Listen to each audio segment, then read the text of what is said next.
नमस्कार मित्रों, आप सभी का स्वागत है आपके अपने चैनल एक कदम सबके साथ में।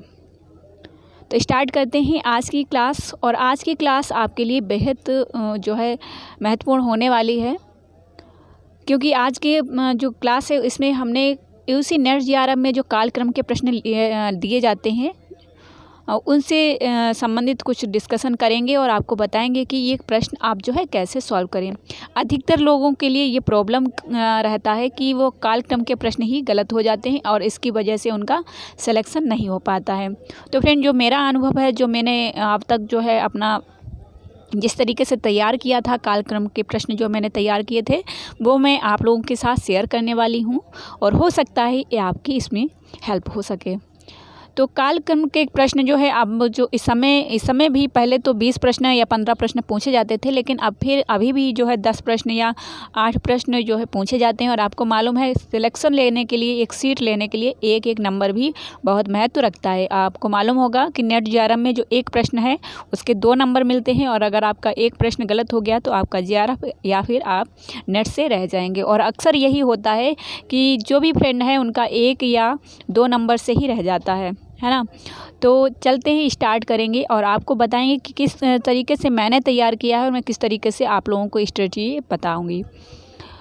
तो सबसे पहले तो मैं बताना चाहूँगी कि मैंने प्रश्न लिए हैं, वो बाद में आपसे डिस्कशन करूँगी। तो पहले आपको क्या करना है, सबसे पहले तो आप जो सिलेबस पढ़ रहे हैं, क्योंकि कोई भी व्यक्ति जो पढ़ता है, डीपली पढ़ता है तैयारी करने के लिए, क्योंकि इतना आसान नहीं है कि आप आसानी से जाएं और थोड़ा बहुत पढ़ कर आप एग्ज़ाम में बैठ जाएँ और क्वालिफाई हो जाए। तो ऐसा संभव तो नहीं है, बिल्कुल नहीं है, क्योंकि मैं भी नहीं कह सकती कि कोई आसान ट्रिक है। या बहुत सारे फ्रेंड ने हमें मैसेज भी किया कि कोई मैम कोई आसान तरीका हो एग्ज़ाम को क्वालिफाई करने का, वो बता दीजिए। तो ऐसा कोई भी मेरा तो अनुभव अभी छोटा ही है। आप जो 50 साल का कोई प्रोफेसर होगा वो भी आपको ऐसी कोई आसान ट्रिक नहीं बता सकता है जिससे आप आसानी से एग्ज़ाम को क्लियर कर लें बिना पढ़े, क्योंकि आपको पढ़ना पड़ेगा, तभी आप जो है एग्ज़ाम को क्वालिफाई कर पाएंगे। क्योंकि पढ़ेंगे नहीं तो आप जो है एक लेक्चरर बनेंगे, आप असिस्टेंट प्रोफेसर बनेंगे। अगर आप पढ़ेंगे नहीं तो पढ़ाएंगे कैसे? आपके पास पढ़ाने का कॉन्फिडेंस तभी आएगा जब आपके अंदर कुछ होगा, जब आपको उसके बारे में पता होगा, जब आपने अपने आप मेहनत करी होगी। आप कोचिंग सेंटर भी ज्वाइन करेंगे तो वहाँ भी आप देखेंगे कि आपके जो टीचर हैं वो किस तरीके से आपको टीच करते हैं। और अगर आप सेल्फ से स्टडी करते हैं तो भी आपके पास सेल्फ स्टडी करने वाले के पास ज़्यादा अनुभव होता है, क्योंकि वो अपने आप पढ़ाई करता है और वो अपना जो है उसका अनुभव होता है, वो किस तरीके से एक एक टॉपिक को तैयार करता है और किस तरीके से वो एग्ज़ाम को क्वालिफाई करता है। तो ये सारी चीज़ें आपके लिए हेल्पफुल होंगी। तो सबसे पहले आपको क्या करना है, सबसे पहले तो आपको अपना सिलेबस देखना है। और आपको मालूम होगा कि प्रत्येक यूनिट जो है, आपकी 10 यूनिट है, तो 10 यूनिट से एक एक प्रश्न आपका कालक्रम से भी लिया जा सकता है या लिया जाता है। क्योंकि पहली इकाई जो आपकी है हिंदी भाषा की, तो हिंदी भाषा से प्रश्न पूछे जाएंगे। तो उसमें भी कालक्रम का अगर पूछा जाएगा तो आपसे क्रम वाला प्रश्न किस तरीके से बनेगा, इस तरीके से बनेगा कि हिंदी का विकास किस क्रम में हुआ है। जैसे आप संस्कृत से, फिर संस्कृत के बाद आपका पाली, फिर प्राकृत, फिर अपभ्रंश आएगा, फिर हिंदी आएगी। तो ये आपका कार्यक्रम इस तरीके से रखा जाएगा। अगर आपने डीपली पढ़ा होगा तो आप जो है इसको सॉल्व कर सकते हैं। एक तो ये तरीका है कि आप जब पढ़ेंगे, तैयारी करेंगे बेसिक से, तो आपके पास ये आपका अपना नॉलेज होगा। दूसरा, अगर आपको किसी ने बताया है या मैं बता रही हूँ कि आप किस तरीके से तैयारी करिए, तो आपको क्या करना है, प्रीवियस ईयर के क्वेश्चन पेपर उठाना है और देखना है कि अब तक किस तरीके के प्रश्न पूछे गए हैं। उनको आपको नोट कर लेना है एक कॉपी में और उनका रिवीजन करना है, उनको तैयार करना है। देखना है कि अगर कोई हिंदी भाषा से संबंधित प्रश्न बना है तो वो किस तरीके का बना है, हिंदी साहित्य से प्रश्न बना है तो वो किस तरीके से बना है, कोई कविता का प्रश्न पूछा गया है तो वो किस तरीके से कविताएं पूछी गई, कि एक ही रचना की सारी कविताएं पूछ ली गई क्रम से, या फिर अलग अलग रचनाकारों की अलग अलग रचनाएं जो है बढ़ते क्रम में रख दी गई। कि इसका जैसे कामायनी है 1935 में इसका प्रकाशन हुआ है, फिर आप रख लीजिए कोई दूसरी रचना जैसे साकेत रख लीजिए 1931 में आई है। इस तरीके से आप सारी रचनाएं जो है तैयार कर सकते हैं। अगर आप एक एक रचनाकार की रचनाएं तैयार करते हैं तो भी आपकी अच्छी तैयारी हो जाएगी, और अगर आप प्रीवियस ईयर के क्वेश्चन पेपर से तैयार करते हैं तो भी आपकी अच्छी तैयारी हो जाएगी। तो दूसरा तो यही मैंने जो फॉलो किया है वो यही है, मैंने अपनी जो स्ट्रेटजी बनाई थी वो प्रीवियस ईयर के क्वेश्चन पेपर से बनाई थी कि अब तक जो है मैंने 10 साल के पेपर लिए और उनमें जो प्रश्न पूछे गए थे प्रीवियस ईयर में, तो वो मैंने इकाई वार रखे थे। जैसे हिंदी भाषा में किस तरीके से प्रश्न पूछे गए थे, किस तरीके से ब्राह्मी लिपि का विकास हुआ है, किस तरीके से जो लिपियां हैं उनका विकास हुआ है, किस तरीके से भाषा का विकास हुआ है, वो सारे मैंने अपनी तैयारी की थी। उसके बाद कोई रचनाकार है तो रचनाकार जैसे आपका आदिकाल का कोई रचनाकार रख दिया गया, फिर आपका भक्ति काल का रख दिया गया, फिर रीतिकाल का रख दिया गया, फिर आधुनिक काल का। तो अगर आपको मालूम होगा ये रचनाकार जो है आदिकाल का है तो सबसे पहले आएगा, आधुनिक काल का है तो वो सबसे बाद में आएगा। तो आप इस तरीके से भी अपनी तैयारी कर सकते हैं, ठीक है। फिर उसके बाद में क्या है, एक ही युग के जैसे भारतेंदु युग के रचनाकार हैं तो भारतेंदु युग के सबसे पहले भारतेंदु जी आएंगे, ठीक है। उसके बाद में अगर राधा कृष्ण दास हैं या राधा चंद्र गोस्वामी हैं तो वो जो है उनको कालक्रम से किस तरीके से तैयार करना। फिर द्विवेदी युग के रचनाकार हैं उनको किस तरीके से आपको तैयार करना है। फिर आपके जो है छायावाद में कौन कौन से रचनाकार हैं। छायावाद में जैसे 4 ही रचनाकार हैं तो सबसे पहले किसका जन्म हुआ था, जैसे प्रसाद हैं, प्रसाद के बाद निराला, फिर पंत, फिर आपकी महादेवी वर्मा आएंगी। तो इनको चारों को इस तरीके से आपको ध्यान रखना है।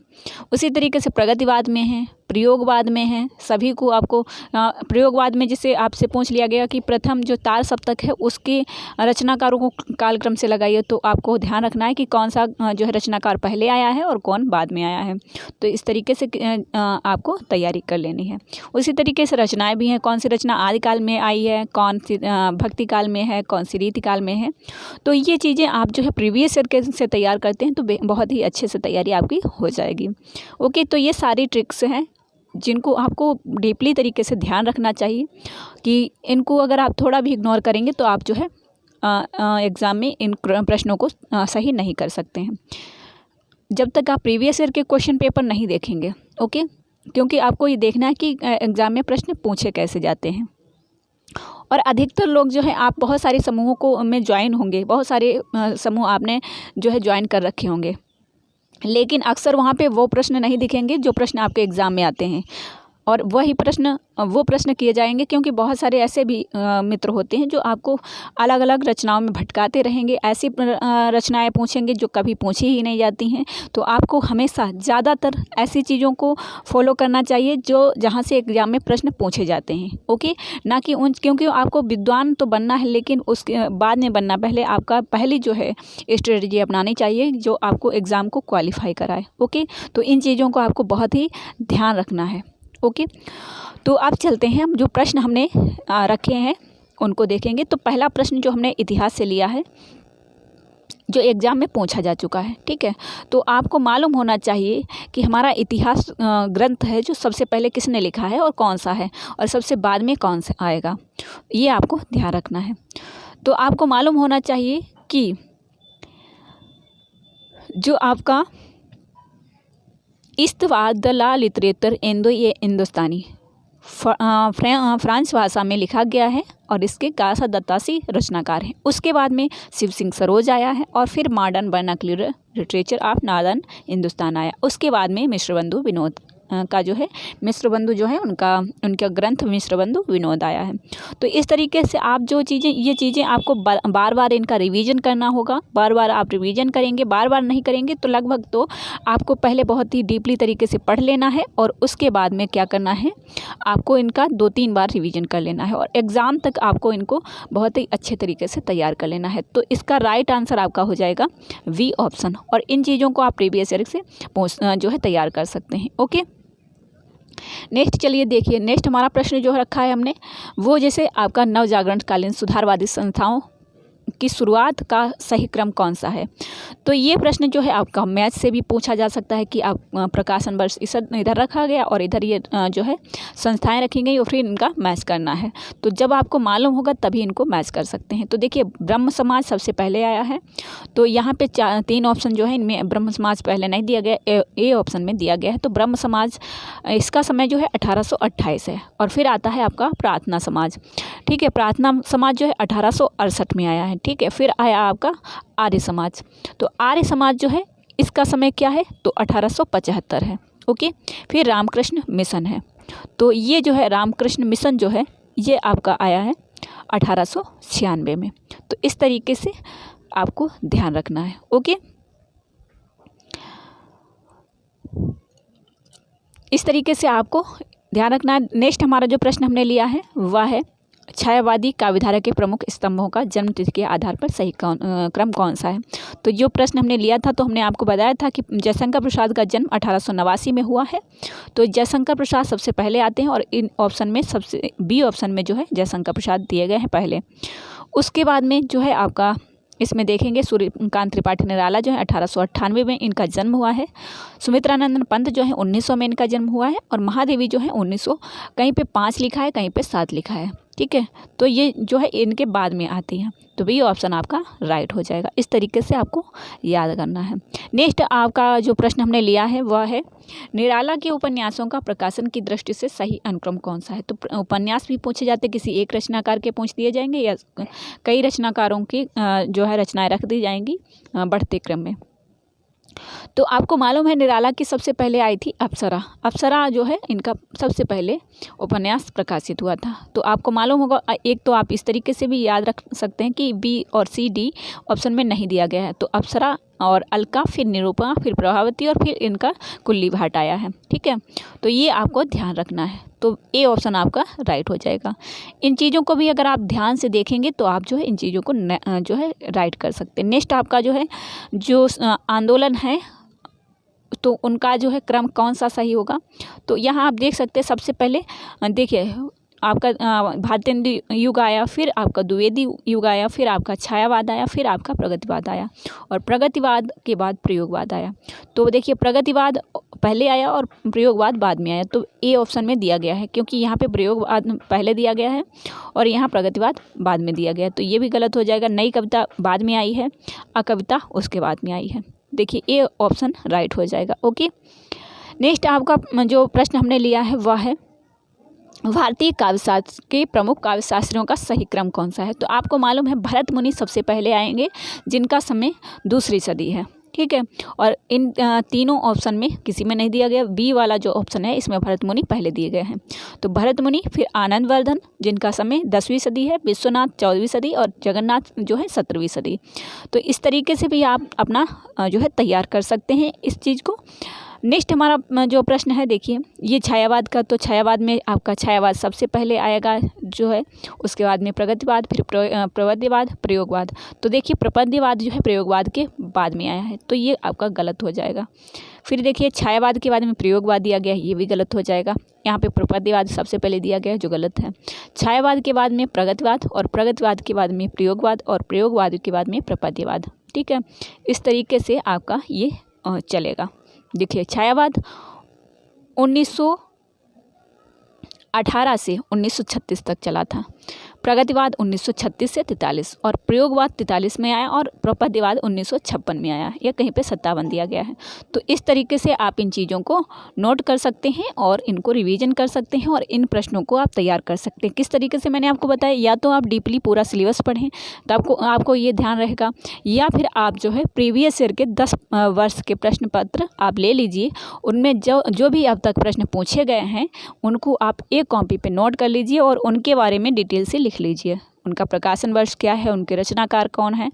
इस तरीके से अगर आप लिख लेंगे तो बहुत ही अच्छे से आपकी तैयारी हो जाएगी और अभी समय है, आप इनको तैयार कर सकते हैं और अच्छे से अपना रिवीजन भी कर सकते हैं। क्योंकि अभी जो है 9 अगस्त को अगर ये पेपर होता है, अभी बीएड का होना है, तो आज 5 अगस्त हो गई है, 9 अगस्त को बीएड का पेपर होना है। तो पता चल जाएगा, अगर बीएड का पेपर आसानी से हो जाएगा, सही सब हो जाएगा, तो फिर हमें जो हमारा भी एग्ज़ाम हो सकता है नेट जेआरएफ का सितंबर में या फिर आपका अक्टूबर में। वैसे तो अधिकतर लोग जो है वो यही कहते हैं कि अब जो है हमारा पेपर दिसंबर भी में ही हो सकता है, ठीक है।